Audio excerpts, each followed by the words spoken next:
ফের বিতর্কিত মন্তব্য উদয়ন গুহর। অভয়া কাণ্ডে আন্দোলনকারীদের হুমকি, মুখ্যমন্ত্রীর বিরুদ্ধে ওঠা আঙুল ভাঙার ব্যবস্থা করব। আন্দোলনকারীদের হুমকি উত্তরবঙ্গ উন্নয়ন মন্ত্রী উদয়ন গুহর।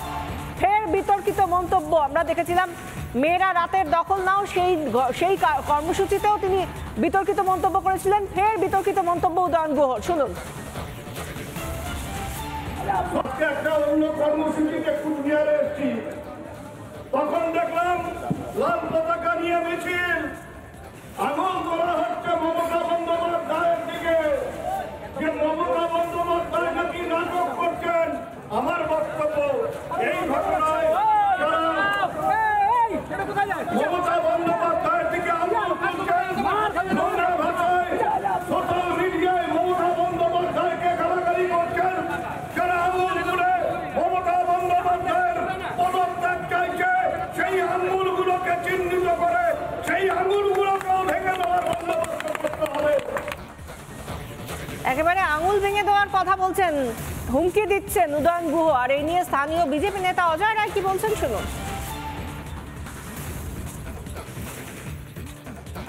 মুখ্যমন্ত্রী শুধুমাত্র নোংরামি করার জন্য এবং নোংরা কথা বলার জন্য ওনাকে উন্নয়ন মন্ত্রী বানিয়েছেন। আর উনি বলছেন যে জনগণের আঙুল ভাঙবেন। উনি হয়তো জানেন না যে জনগণের মায়ের দুনিয়ার বাইর। আমি বলবো আগামী দিনে আপনি নিজের আঙুলগুলো আগে বাঁচিয়ে রাখুন। পাল্টা বলতে ছাড়ছে না বিজেপি। অজয় রায়ের বক্তব্যে আমরা সেটাই শুনলাম।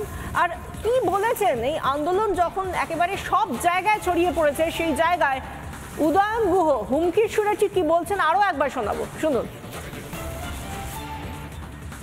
অন্য কর্মসূচিতে কুচবিহারে এসেছি, তখন দেখলাম লাল পতাকা নিয়ে মিছিল, আঙুল তোলা হচ্ছে মমতা বন্দ্যোপাধ্যায়ের দিকে, যে মমতা বন্দ্যোপাধ্যায় নাকি নাটক করছেন। আমার বক্তব্য, এই ঘটনায় যারা মমতা বন্দ্যোপাধ্যায়ের দিকে আঙুল তুলছেন, নোংরা ভাষায় সোশ্যাল মিডিয়ায় মমতা বন্দ্যোপাধ্যায়কে গালাগালি করছেন, যারা আঙুল তুলে মমতা বন্দ্যোপাধ্যায়ের পদত্যাগ চাইছে, সেই আঙুলগুলোকে চিহ্নিত করে সেই আঙুলগুলোকেও ভেঙে দেওয়ার বন্দোবস্ত করতে হবে। শোনালাম কিভাবে বলছেন উত্তরবঙ্গ উন্নয়ন মন্ত্রী আঙুল ভেঙে দেবেন তিনি। এই হুমকি তিনি দিচ্ছেন একেবারে জনসমক্ষে। সেই নিয়ে কথা বলবো। আমাদের সঙ্গে টেলিফোনে রয়েছেন শিলিগুড়ির বিজেপি বিধায়ক শঙ্কর ঘোষ। শঙ্কর বাবু, আমরা এই যে এই গোটা বক্তব্যটা শোনালাম উদয়ন বাবুর, তার মধ্যে কোথাও অভয়ার জন্য বিচার চাই এই কথা তিনি বললেন না। তিনি উল্টে বললেন মুখ্যমন্ত্রীর বিরুদ্ধে আঙুল তুললে আঙুল ভাঙার ব্যবস্থা করব। কি বলবেন? দেখুন, আমার মনে হয় যে উদয়ন বাবু চান যে এই ধরনের মন্তব্য করে টিভির পর্দায় আসতেন। ভালো কাজে তো ওনাকে দেখা যায় না, ফলে এই ধরনের রুচিহীন বক্তব্য রেখে ওনার পারিবারিক রুচিবোধের পরিচয় উনি বারবার করে দিয়েছেন। আপনারা দেখানো বন্ধ করলে আমার মনে হয় না উদয়নবাবু এগুলো বলবেন।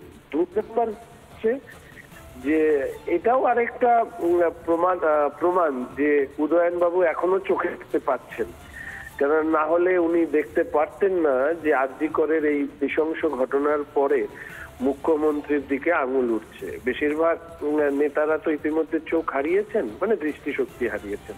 তো ওনার চোখ আছে, কিন্তু চোখ থাকলে কি হবে, ওনার মধ্যে ওই পাশবিক রুচিবোধটাও আছে, যে রুচিবোধে তিলোত্তমা বা অভয়ার প্রতি যে অত্যাচার সংগঠিত হয়েছে, ওই একই রুচিবোধ ওনার মনের মধ্যে রয়েছে। তাই জন্য এই ধরনের বক্তব্য রাখছেন। ধন্যবাদ শঙ্কর বাবু। শিলিগুড়ির বিজেপি বিধায়ক শঙ্কর ঘোষের সঙ্গে কথা বলছিলাম, এবং যে বিষয় নিয়ে কথা বলছিলাম, উদয়ন গুহ আরও একবার হুমকি দিচ্ছেন জনসমক্ষে দাঁড়িয়ে। তিনি বলছেন অভয়াকাণ্ডের আন্দোলনকারীদের উদ্দেশ্যে মুখ্যমন্ত্রীর বিরুদ্ধে আঙুল তুললে আঙুল ভাঙার ব্যবস্থা করব।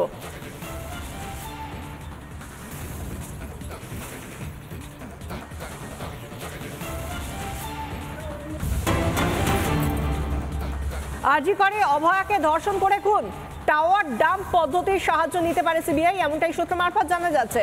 ঘটনাস্থলে সঞ্জয় ছাড়া অন্য কেউ উপস্থিত ছিল কি তা খতিয়ে দেখবে সিবিআই। খতিয়ে দেখা হবে সন্দীপ ঘোষের কল রেকর্ডও। সূত্র মারফত এমনই খবর পাওয়া যাচ্ছে। আমরা জানি তৃতীয়বারের জন্য ইতিমধ্যেই সন্দীপ ঘোষকে ডাকা হয়েছে, তলব করা হয়েছে সিবিআই দফতরে। তার কল রেকর্ড খতিয়ে দেখা হবে বলেও জানা যাচ্ছে।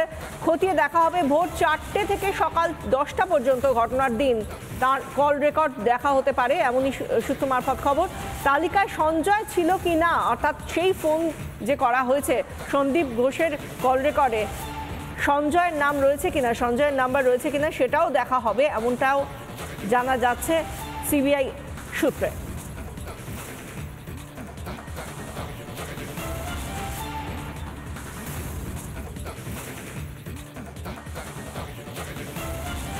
আরজিকর মেডিকেল কলেজ এবং হাসপাতালের সামনে এবং এর মধ্যে পুলিশ ফোর্স এই মুহূর্তে তাড়া করে জনতাকে ছত্রভঙ্গ করার চেষ্টা করছে শ্যামবাজার 5 মাথার মোড়ের দিক থেকে।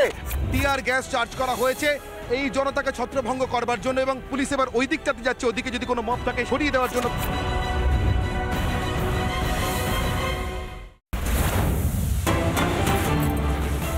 আরজিকর কাণ্ডের পর আরও কড়া কেন্দ্র, নিরাপত্তা নিয়ে কড়া কেন্দ্র। স্বরাষ্ট্র মন্ত্রকের তরফে নতুন নির্দেশিকা জারি। আইন শৃঙ্খলা নিয়ে দফায় দফায় রিপোর্ট, কেন্দ্রকে 2 ঘন্টা অন্তর রিপোর্ট পাঠাতে হবে। আইন শৃঙ্খলা নিয়ে রিপোর্ট পাঠাতে হবে সব রাজ্য কেন্দ্রশাসিত অঞ্চলকে। এই বার্তা দেওয়া হয়েছে যে কেন্দ্রকে 2 ঘন্টা অন্তর রিপোর্ট পাঠাতে হবে। আইন শৃঙ্খলা নিয়ে এই রিপোর্ট পাঠাতে হবে কেন্দ্রকে।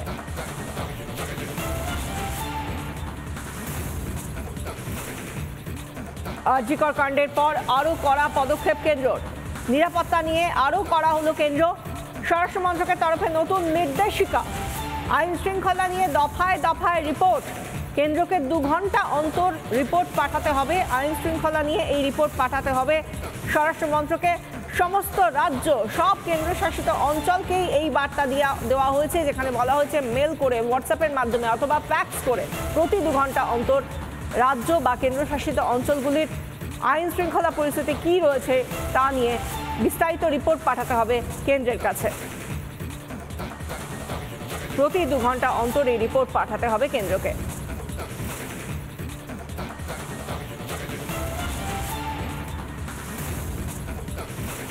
আরজিকর কাণ্ডের পর আরও কড়া হলো কেন্দ্র, নিরাপত্তা নিয়ে কড়া কেন্দ্র। কারণ আরজিকরের ঘটনার পরে বারবার আমরা দেখতে পেয়েছি একদিকে ভ্যান্ডালিজম হয়েছে, অর্থাৎ ভাঙচুর করা হয়েছে আরজিকরে, এবং তার আগে রাতে চিকিৎসককে ধর্ষণ করে খুন।